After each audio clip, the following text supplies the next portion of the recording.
Hello friends, welcome to Math Succeed Basic Trigonometry exercise. This exercise requires understanding of Pythagorean theorem and sine and cosine ratios of a right triangle. If you're not familiar with the topic, I suggest that you learn those topics first and then watch this exercise.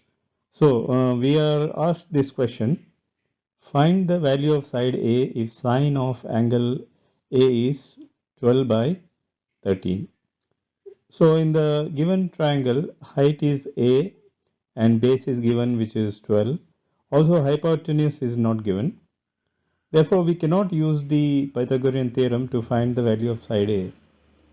But we know that the value of sine is opposite divided by hypotenuse, which implies that sine of angle A is equal to 12 divided by 13, where 12 must be opposite side and hypotenuse is 13.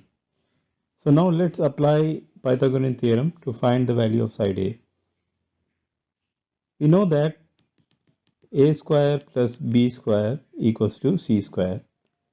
Therefore, A square plus 12 square equals to 13 square. A square plus 144 equals to 169. Subtracting 144 from both sides, we get A square equals 25. Taking square root of both sides,